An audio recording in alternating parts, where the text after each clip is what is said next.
Perjalanan hidup adalah misteri yang hanya bisa diketahui saat kita menghadapinya. Susah, senang, berat atau ringan harus dilewati. Tapi dengan keyakinan, semua pasti memberikan hikmah. Seperti perjalanan hidup dari seorang ibu Heli. Tidak pernah terbayangkan olehnya kalau dia bisa terpapar COVID-19. Bagaimana dengan keluarganya? Bagaimana dia melewatinya? Bagaimana perasaannya? Dan bagaimana dengan lingkungannya? Saksikan lengkap ceritanya di Icip-Icip Dina Kekewindi.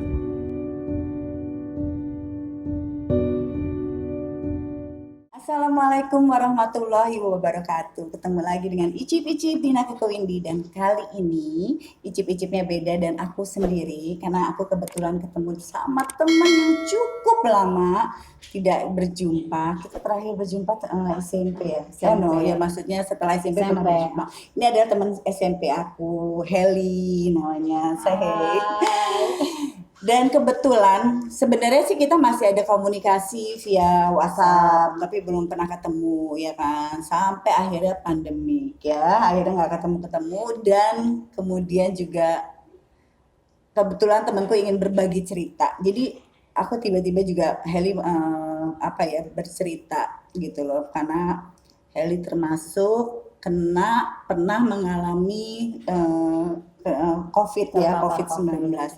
Dan intinya dia ingin berbagi pada Icip-Icip, kepada kalian semua yang menonton ini. Mudah-mudahan informasi ini sangat bermanfaat buat kita semuanya. Amin. Kalau bisa juga kita bisa terhindar dari COVID-19 ini. Mungkin aku langsung aja ya bertanya-tanya sama Heli. Heli sebenarnya kan sebelumnya mungkin kan mereka harus tahu Heli bekerja di mana. Terus udah gitu kenapa bisa kena dan taunya gimana ya. Boleh ya. Oke, thank you ya Ke. Gila galau banget ya. Rencana ketemu berkali-kali tapi nggak pernah jadi. Tapi takdir Allah karena COVID justru kita jadi ketemu. Iya. Nggak pernah berpikir bahwa dari jutaan orang di Indonesia, kok gue yang kena. Iya. Itu yang maksudnya pas saat diinformasikan positif antara udah nggak tahu rasanya seperti apa. Jadi semuanya jalannya cepat banget. Tanggal 1 sampai tanggal 5 itu masih aktivitas biasa. Tanggal 7 September itu kamu di kantor ya aktivitasnya ya, lebih banyak di tapi luar dalam ya? 1 minggu itu cuma seminggu 2 kali kan. Nah tanggal 7 gue masih meeting pagi, tapi siang udah meetingnya tuh di kantor juga? Ya, di salah satu cabang dari perusahaan BUMN. Nah siang udah gak enak badan.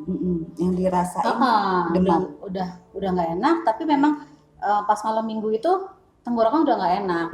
Karena berpikir memang gue ada masalah dari amandel, gue pikir ya masalah tenggorokan biasa. Jadi arrange meeting dengan dokter spesialis THT saya untuk hari Senin memang ke sana. Jadi nggak pernah kepikiran COVID karena aktivitas keluar juga jarang. Vitamin sebelumnya tuh diminum nggak tuh? Ya. Mau tanya. Mungkin kan banyak orang sekarang ini kan juga parno.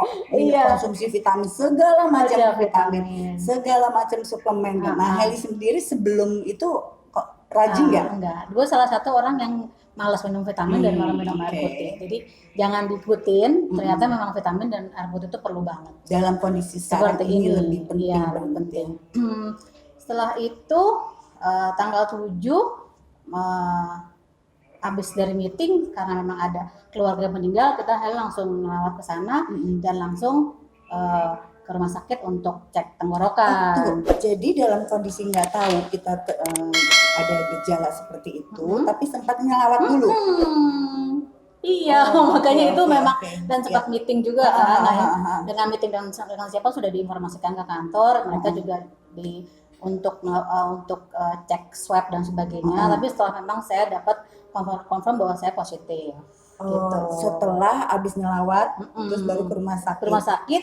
Tapi memang belum kepikiran COVID kan, gitu karena memang itu maksudnya PCR, langsung PCR atau rapid test atau serologi? Jadi karena memang arrange sama dokter THT, tapi sampai di depan itu udah keblok bahwa memang indikasi COVID udah jelas sakit tenggorokan. Pas dicek kita masuk ke gedung waktu itu ditembak kan, biasa dicek suhu itu cuma 37, tapi ternyata kayaknya kurang akurat. Kurang akurat ya cek-cek suhu itu ya. Jadi pas saat cek ditaruh di ketiak itu udah 389. Jadi udah di blok, tidak boleh ke dokter THT, tapi hanya ke dokter untuk batuk pilek. Nah, batuk pilek, pulang bawa antibiotik. Di situ selama tanggal 7 ke tanggal 8 demam udah nggak turun. Jadi udah. Itu belum swab juga ya? Belum. Nah, tanggal 9 koordinasi sama teman HR dan minta udah Mbak swab aja. Gitu. Nah di situ makin kesini makin sesak. Masya Allah, itu yang mungkin bedanya, makanya kenapa kita wanti-wanti untuk yang sudah berumur gitu. Perasaan gue 17 tahun terus. Iya. Kita berkenalan saat umur kita 14 tahun. Sekarang udah 46 tahun dan mungkin itu bedanya. Jadi seseknya itu udah seperti ikan di atas aspal. Jadi semakin kesini makin sesak. Sakit yang lain mungkin bisa ditahan, tapi begitu nafas itu udah pas itu udah stop keluar, udah Masya Allah, udah nggak tahu harus berbuat apa gitu. Jadi akhirnya memutuskan swab, tapi tanggal 10 siang udah nggak kuat, langsung ke rumah sakit. Selama sebelum kamu swab, berarti kan kontak dengan keluarga juga nggak ada jarak kan? Maksudnya biasa masih, aja kan? Masih biasa aja normal karena kamu sendiri belum tahu kondisinya saat itu COVID kan. Jadi sama keluarga tuh masih biasa. Semua biasa. Ya. Setelah itu kan kamu melakukan swab, begitu positif, apa yang ya maksudnya keluarga nanggapi seperti apa? Apa kaget semuanya? Terus begitu anak-anak pastikan panik kan gimana tuh? Reaksinya? Saya tahu positif udah di IGD di rumah sakit.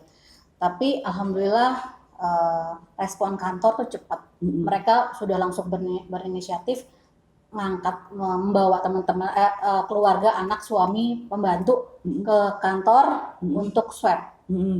Antisipasi untuk yang memang berinteraksi dengan Heli. Tapi alhamdulillah cukup Heli yang kena.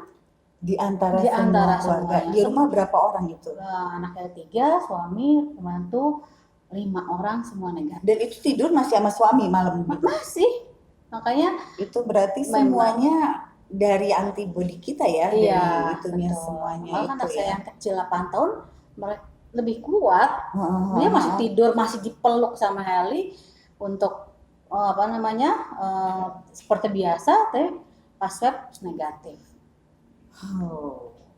Ini benar-benar takjub banget. Dan memang kan kadang-kadang kan kita juga kayaknya ini COVID ini kayak cup nggak tahu siapa yang tiba-tiba di antara ini yang positif, yang ini negatif gitu. Itu semuanya dari imun kita ya katanya ya, seperti itu. Makanya jadi penting banget untuk kondisi pandemi sekarang ini kita harus bisa menjaga imun kita supaya tetap sehat gitu ya kan. Terus udah gitu ya, selama di rumah sakit apa yang dirasakan dan bagaimana dengan perawatan segala macam di rumah sakit itu sendiri? Pas saat di IGD langsung dikasih pertolongan oksigen, tapi mungkin yang hanya hidung aja kan. Jadi sudah terbantu tapi belum menolong banyak gitu. Tapi udah ada, artinya udah bisa nafas sedikit-sedikit gitu. Nah, dari tanggal 10 pas masuk ke tanggal 17 itu kok sesaknya nggak hilang-hilang. Tapi pas saat sudah dirawat dapat masker oksigen itu udah mulai terasa ada bisa bernafas. Nah, di situ masker oksigen itu. Dan memang saya cuman nerima, maksudnya apapun yang tindakan yang diberikan oleh rumah sakit ya saya ikut aja gitu. Ternyata memang ada beberapa tahap kenaikan yang harus masker oksigen biasa sampai masker oksigen yang memang sudah tinggi lah ini levelnya. Cuman saya nggak tahu, saya cuman pakai yang penting saya bisa nafas. Tapi nggak sampai kan kalau kayak yang parah banget dia di kayak koma itu apa namanya? Iya, di ICU, di ventilator. Ini enggak. Alhamdulillah waktu pas masuk saya dicek oximeternya itu 92. Oh, Nah, oke. orang yang sudah masuk harus ke ICU itu di bawah 90. Coba ketika Normalnya kita kan 95 kita tuh ya? 99 100. 99,1 Ya, ya? 99 100, kalau di atas 100 juga bahaya, tapi memang normalnya tanpa bantuan oksigen tuh harus 99 atau 98. Saya udah 92, 90 udah warning, 85 katanya tuh sudah memang harus ada tindakan lebih. Jadi cukup gimana rasanya, sesaknya seperti Iya. apa. Terus rumah sakitnya kan rumah sakit komersil ya, maksudnya Iya. bukan rumah sakit yang kayak seperti di Wisma Atlet segala macam ya. Nah itu satu kamar sendiri atau ada? Kebetulan saya satu kamar bertiga. Tadinya pas di IGD kebayang sendiri dong, takut juga kena sama yang lain atau seperti iya, apa. Tapi udah nggak kepikir apa-apa, yang penting saya bisa napas. Gitu loh, Kak. Udah nggak berpikir apa-apa, mungkin ngomong juga udah agak ngaco gitu. Nah, proses dari IGD ke itu emang nggak ada perawatan kamar sendiri buat sendiri apa atau sudah penuh? Oh sudah penuh Udah ya, penuh. berarti memang benar ya yang dikatakan ya rumah sakit ini sekarang sangat full banget buat ya itu penanganan COVID. Betul. Gitu ya. Pas saat di IGD pun yang tadinya saya sendiri dijadiin satu berdua karena ternyata di koridor tuh udah 8 orang antri. Masya Allah. Jadi Iya. itu wah, Masya Allah. Tapi penanganan buat maksudnya gini dari tim medis semuanya baik gitu, semuanya cepat apa lambat apa segala macam. Ya, alhamdulillah mungkin karena ini rumah sakit swasta ya, gitu. Jadi mungkin penanganannya juga cepat gitu, dan apa namanya obat-obatan, infus dan sebagainya semuanya bagus lah sesuai dengan standar. Dan pas saat dari IGD ke ruang perawatan ada keluarga dekat yang memang selama ini banyak membantu hal itu, ngirim satu video. Dan video itu ternyata arahan bahwa saat kita sesak kita harus telungkup. Nah, itu saya masih nggak ngerti. Seperti bayi ya, Iya. waktu baru lahir kan biar nafasnya Kita kan mikirnya telungkupnya gitu kan, Kak? Ini Ternyata enggak. Jadi Ternyata itu seperti kita sujud. Jadi dia begini, tapi itu diartikan sama banget seperti sujud. iya. Jadi udah mungkin sudah jalannya Allah untuk gue insaf dan banyak bersujud. Dan dari tanggal 10 sampai tanggal 15-16 yang saya lakukan cuma sujud dan istighfar. Saya kembali lagi secara lahiriah manusia, ikhtiar saya udah coba lakuin. Saya udah ke rumah sakit, sudah minum semua obat, baik obat medis maupun obat herbal yang dikirim dari adik ipar saya, adik sepupu saya. Itu obat semua saya minum, maksud oksigen sudah diberikan. Itu saya udah ada di satu titik terendah yang cuma bisa sujud dan istighfar. Saya kembalikan ke Allah, ini jalannya apapun hasilnya saya udah serahkan. Pas saat saya ada energi, yang saya lakukan, saya cuma hubungin keluarga. Oke, aku mau nanya, itu pada saat di opname itu ada keluarga boleh datang, boleh besuk atau enggak? Enggak, sama sekali. Benar-benar isolasi. Nah, jadi kalau misalnya keluarga ngirim makanan atau sesuatu itu di depan nanti mereka dari orang rumah sakit yang nganterin ke kamar. Iya, jadi tapi telepon megang masih masih bisa komunikasi. Tapi di situ juga saya minta tolong ke suster kalau memang saya sedang saya minta ambil foto supaya kalau memang saya nggak ketolong kan buat keluarga atau anak saya masih ada. Nah, jadi proses sesak nafas saya itu saya lakukan dengan hanya sujud dan istighfar. Dan ternyata memang itu proses untuk mendorong oksigen dari paru-paru yang ketahan oleh COVID itu ke kepala. Gitu loh. Saya juga konfirmasi ke dokter, dok kenapa ini harus telungkup? Iya, karena COVID itu kebloknya di paru-paru samping dan tidak bisa mengirim ke oksigen ke kepala gitu. Ini boleh juga ya kalau misalnya kita tiba-tiba ngerasa sesak atau apa di rumah, mungkin ini juga ada saran terbaik juga ya. Karena kita juga jangan sampai panik juga kan. Karena pasti panik. Iya, terus udah gitu kan dukungan support juga dari orang-orang terdekat itu sangat membantu banget ya kan semua itu gitu loh. Terus Itu berapa lama di rumah sakit? Totalnya 12 hari, tapi 12 hari. 12 hari, tapi pas saat saya sesaknya itu maksimal benar-benar sesak tanggal 10 sampai tanggal 15. Coba ke Lama juga ya? itu lumayan lama sampai saya cari-cari, saya tanya ke dokter, dok ini sesaknya sampai kapan? Gitu. Sesaknya udah ada kapan nih gitu. Tapi memang agak menurun gitu. Dari 3 ke 4 angka 1 sampai 10, waktu awal-awal 3 sampai 4. Tapi kesini udah 5, 6. Cuman saya masih sesak, saya cuma pengen tahu ini kapan sih selesainya sesak saya gitu. Sampai saya tanya juga by WhatsApp ke keluarga yang memang dokter, dia nggak ada yang bisa jawab. Sama pasien sebelah gitu komunikasi nggak? Pas kita sama-sama berjuang masing-masing. Iya. Makanya kan kita pengen tahu Iya. ya. Kebetulan di Karena sebelah penyakit yang sama dan ngalamin yang betul. sama gitu loh yang dirasakan kita itu kan. bertiga. Siapa duluan Benar, yang akan yang sembuh, siapa sehat, duluan yang akan iya betul. kan. Dan alhamdulillah saya cuma berpikir Allah baik banget sama saya. Saya dapat bed di dekat jendela. Artinya apa? Saya dapat matahari ke Alhamdulillah. itu matahari kayak Masya Allah itu udah jadi pasti agak berjemur iya ya, ada vitamin D-nya ya. energi panas yang saya dapat kan. Teman-teman sebelah tuh kebetulan dia diabetes, punya gula. Jadi kemarin kamu pulang dia masih di situ dong? Masih pula, mereka masih di sana, masih berjuang. Itu sebelumnya siapa duluan masuk? Itu bareng. Oh bareng. Jadi bed pertama jam 11, saya jam 1 jam 2 malam, terus sebelah saya mungkin paginya. Oh, Gitu. dokter pun masuk ke ruangan itu dengan APD lengkap Iya, ya sama. mereka udah full APD. Jadi nggak tahu muka dokter. Iya, nggak tahu muka dokter kayak dokternya kayak apa. nggak tahu. Dan kamu sendiri pakai masker juga apa gimana? Iya, kita masker oksigen.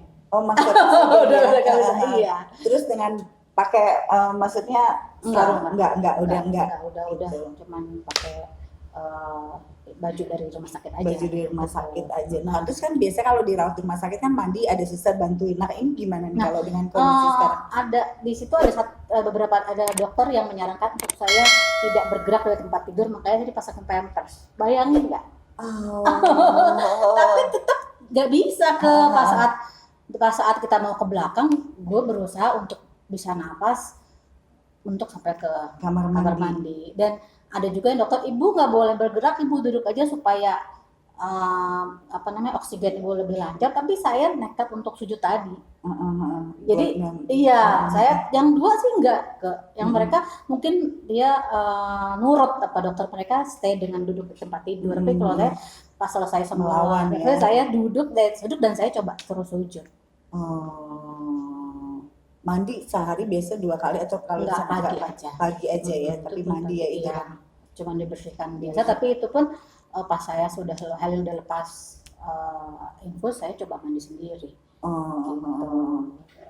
Terus udah gitu jadi pas dinyatakan pulang juga dalam masih kondisi positif ya kalau nggak salah. Itu masih positif, betul. Jadi setelah saya dapat energi untuk agak bisa bernafas, saya menghubungi keluarga terdekat itu hanya untuk minta maaf. Untuk maaf karena saya banyak salah. Jadi cuma 2 option karena udah nggak pikir apa-apa. Jadi saya udah mudah-mudahan saya dilancarkan dari antara 2 jalan ini gitu. Jadi ya secara manusiawi saya sudah ikhtiar maksimal dan mudah-mudahan istighfar saya dan sujud saya Allah mengaminkan untuk bisa sembuh. Udah itu aja. Dan berangsur ternyata pas saat badan kita demam mungkin ya sesaknya itu semakin luar biasa. Makanya saya tanya sama dokter, iya Bu, di situ memang virusnya sedang bekerja pas saat badan ibu demam. Makanya kita terus memberikan paracetamol untuk badan ibu tidak demam. Paracetamolnya infus pun hanya turun sedikit. Dari 39 hanya ke 38. Jadi badan saya memang suhunya tinggi, pembuluh darah saya sampai 4 kali copot infus karena pecah. Ya Allah. Itu udah sesek, udah tangan kiri berdarah, tangan kanan juga cepat ganti. Saya udah, ya Allah, udah kalau ini udah waktunya udah. Jadi saya ya udah hanya mohon beristighfar dan mohon maaf sama keluarga terdekat, teman terdekat, sahabat-sahabat saya yang memang saya rasa memang sering berinteraksi, teman-teman di kantor saya mohon maaf, mudah-mudahan kalau emang benar dari saya mohon dimaafkan. Ya berharap ada mukjizat Ya, itu sendiri. betul. Jadi ya buat teman-teman yang masih di luar sana, yang mudah-mudahan di ngobrol kita hari ini bisa ada masukan Iya, juga. Jadi jangan terutama bercanda deh. ya mungkin kalau Heli kan merasakan sakit gitu ya, merasakan yang sesak.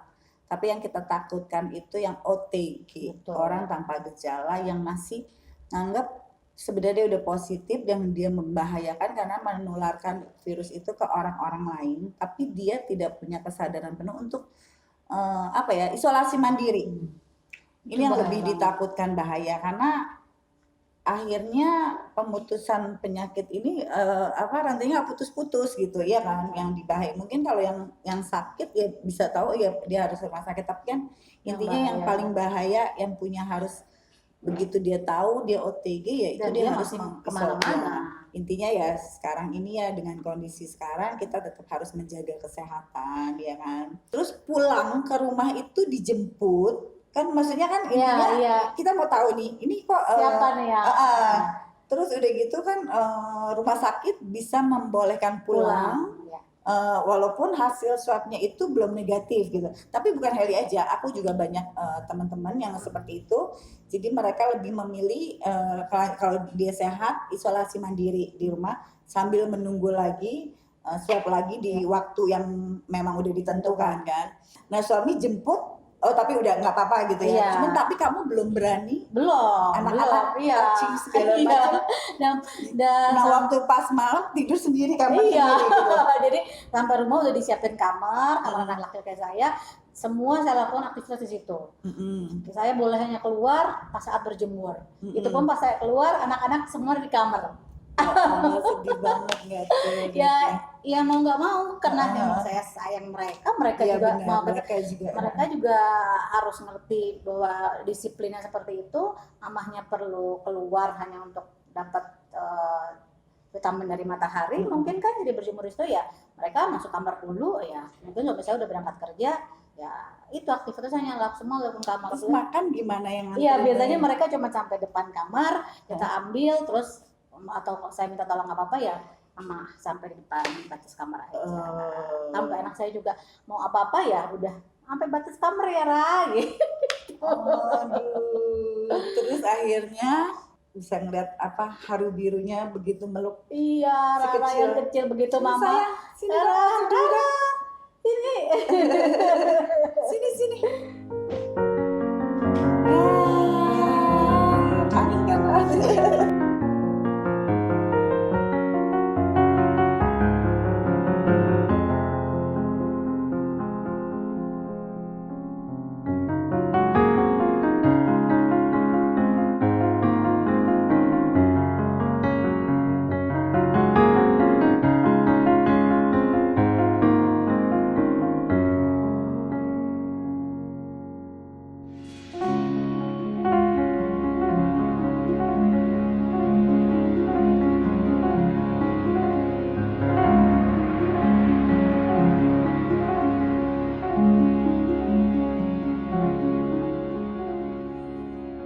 Waktu pas udah meluk mama seneng banget nggak? Seneng banget mamanya sehat. Ya Allah. Dari kecil kemana-mana kerja dari umur 3 bulan dibawa begitu, makanya ini paling lama nggak bisa ketemu sama dia. Ya Ra? Jadi kamu sekarang juga sekolahnya online ya? Sekarang di rumah terus ya? COVID ini akhirnya mereka menutup diri karena ada yang bisa menerima kesembuhan itu, ada juga yang enggak, ya kan. Jadi enggak semua orang ya gitu. Dan kamu sendiri mengalami ini bagaimana untuk bisa kembali ke lingkungan yang kayak dianggap bisa normal lagi. Karena kan itu enggak mudah banget kan. Kadang-kadang kan orang mikir, aduh kayaknya orang parno deh sama gue gitu ya. Orang parno enggak ya gitu kan, pasti seperti itu dan enggak mudah banget. Ini gimana yang kamu rasakan? Ya, secara medis saya udah melakukan beberapa tahapan ya, udah isolasi mandiri, sudah swab kembali, alhamdulillah negatif, terus sudah ronsen, udah balik lagi ke dokter yang waktu menangani saya COVID di rumah sakit dan udah ada surat sehat bahwa saya sudah bisa beraktivitas. saya kembalikan lagi ke masyarakat atau teman-teman saya, teman-teman lo kayak lo kan, kalau lo takut juga nggak mungkin mau ketemu gue kan, ya enggak. Tapi saya yakin dengan informasi dari dokter saya tidak menularkan dan saya mau beraktivitas kembali gitu. Nggak mungkin gue harus simpen ini sendiri. Gitu. Dengan lo mudah-mudahan bisa di-share lebih banyak lagi. Kayak mudah-mudahan jadi manfaat buat orang banyak tuh. Ini informasi yang sangat bermanfaat banget, dan mungkin selama ini kita kan suka nebak-nebak kalau di rumah sakit kayak apa, terus apa yang dialamin, ada gejala apa enggak. Mungkin kalau kita sebagai ini, kita orang awam kita nggak ngerti. Ini sebentar lagi kalian harus simak penjelasan dari Dr. Rahma Safitri Mutia, SPDP Finasi.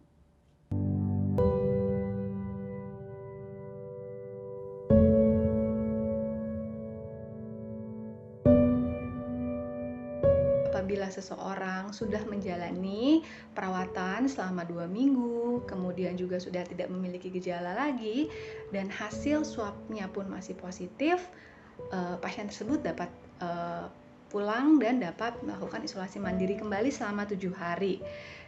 Mengapa? Karena memang secara klinis dikatakan bahwa pada fase 14-21 hari itu memang masa-masa infeksiusnya. Jadi apabila telah melewati masa itu diharapkan sudah tidak infeksius lagi. Dan memang kenapa Mas bisa terdeteksi karena tadi bahwa pemeriksaan PCR tadi itu masih bisa mendeteksi materi-materi genetik dari virus yang ada gitu. Jadi baik dia aktif maupun inaktif, dia masih bisa terdeteksi oleh pemeriksaan PCR tadi.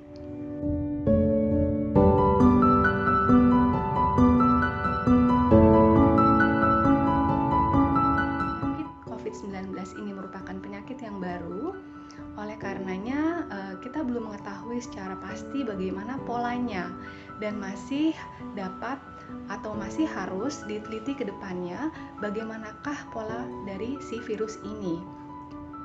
Dan hal lain yang juga memang memungkinkan seseorang penyintas COVID untuk bisa mengalami infeksi kembali akibat adanya mutasi dari virus-virus tersebut.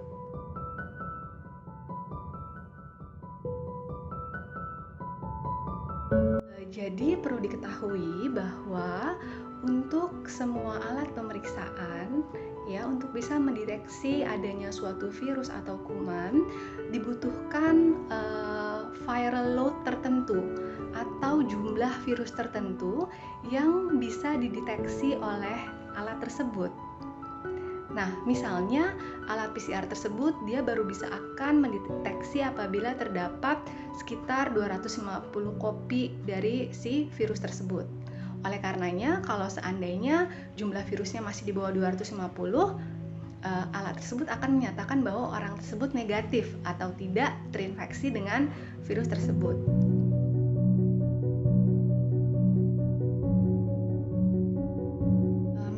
Vaksin saat ini menjadi harapan kita bersama untuk bisa menjadi solusi dari wabah penyakit ini. Namun sekali lagi, apakah vaksin ini efektif atau tidak belum dapat kita katakan hingga uji klinis fase ketiga dari vaksin ini selesai.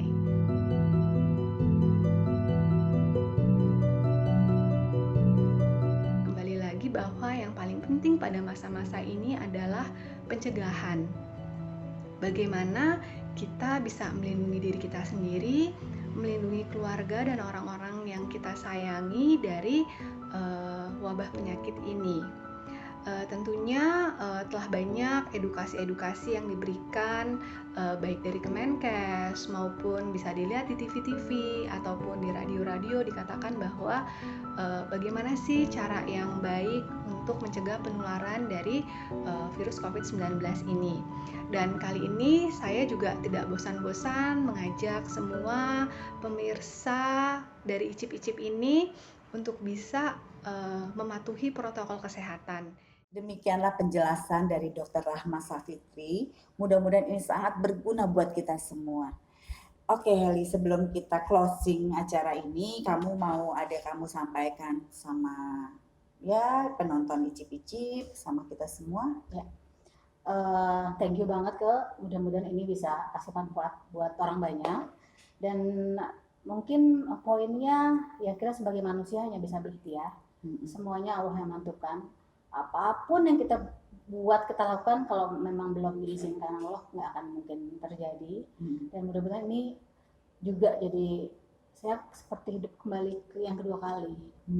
Mudah-mudahan bisa mengembalikan saya untuk bisa pelajaran lebih baik. Dan saya juga mau terima kasih selama saya dirawat 12 hari itu banyak sekali orang mensupport saya yang tanpa saya tahu. Teman-teman dari kantor, dari Media Hub itu 12 hari full, bahkan lebih, mensupport semua makanan untuk anak-anak saya, karena pasti saya nggak kepikiran kan untuk apa yang mereka makan. Mereka support setiap hari, ngirim ke rumah adik saya walaupun jauh di jalan, bunga itu juga doa dan supportnya sampai ke keluarga saya, sahabat saya dari teman-teman SMA, teman SMP kita ya Allah, mereka tulus banget kan. Ya Allah. Jadi kapan-kapan lo harus ada interaksi dengan mereka. Ya. Mereka baik banget, dan mereka doa mereka yang alhamdulillah bisa kita kumpul di sini. Luar biasa. Ya, begitulah teman-teman semua ya. Pokoknya intinya kita tetap harus menjaga kesehatan. Ya, terus selalu memakai masker dimanapun berada dan cuci tangan. Dan mungkin itu aja, dan mudah-mudahan ini sangat bermanfaat buat kalian semua. Makasih Heli sudah mau berbagi cerita di Icip-Icip, dan jangan lupa kalian selalu pantengin Icip-Icip di Nakeko Windy, dan jangan lupa di subscribe, like, comment. Sampai ketemu. Assalamualaikum. Salam.